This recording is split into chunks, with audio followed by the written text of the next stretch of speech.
Good afternoon, I'm Riza Diaz. This is One News Now. Beaches in Samal Island are gearing up for the reopening in a bid to salvage tourism. Still, the local government is reminding them to strictly implement health protocols. To tell us more on this story, we have Jem Avancenia joining us live from Samal. Jem, would like to know how are the preparations going so far?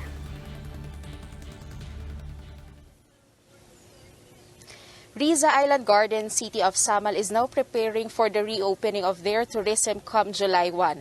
Igacos Mayor Al David Uy says they have already met with the tourism stakeholders to ensure that strict health protocols will be observed once the resorts resume operations. The mayor says most of the resorts are already processing their permits to operate from the Department of Tourism. There will also be changes in accepting guests.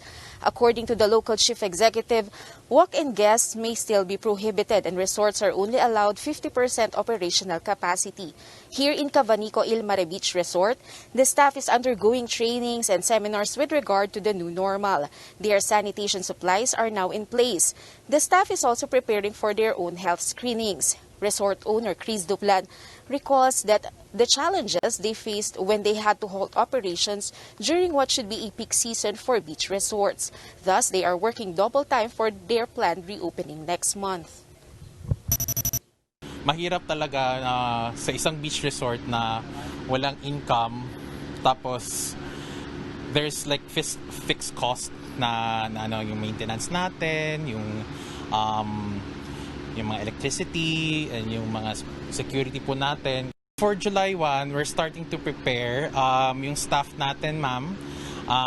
Nagtitraining na po tayo para sa new normal. Tapos we're also exercising ng mga new protocols ng DOT na binigay sa atin.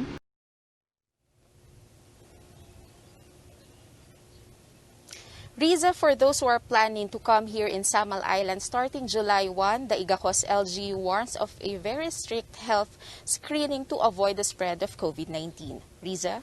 Jem, that's wonderful development. But we'd like to know what is the participation of the residents, the locals from the area in preparing for the new normal in Samal.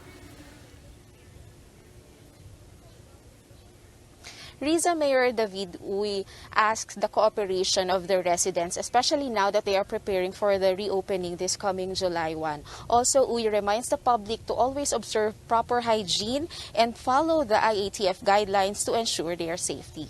Riza? Now, with this development, with the reopening of beaches in Samal Island, how soon does the government see them, bouncing back from what was lost in their economy due to the lockdown? Or what are the LGU's expectations, or do they actually have a timetable for this?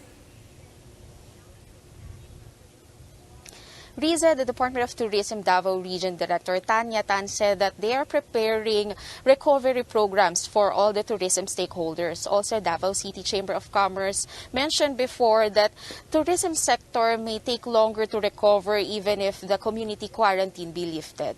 Riza? All right, thank you. That was Jem Avancenia reporting live from Samal. Meanwhile, here are other stories we're keeping our eyes on. A group of business organizations is urging Filipinos to buy local. The Philippine Chamber of Commerce and Industry says turning to local products will boost the economy.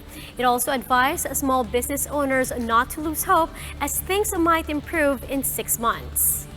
Senator Sherwin Gatchalian joins the call against taxing online sellers. In a statement, the lawmaker implored the Bureau of Internal Revenue to defer its quote ill-timed and insensitive proposal. And Dubai's Burj Khalifa once again lit up in colors of the Philippine flag to mark the country's 122nd Independence Day yesterday. It's the second consecutive year that the world's tallest tower donned red, white, and blue to mark the special occasion.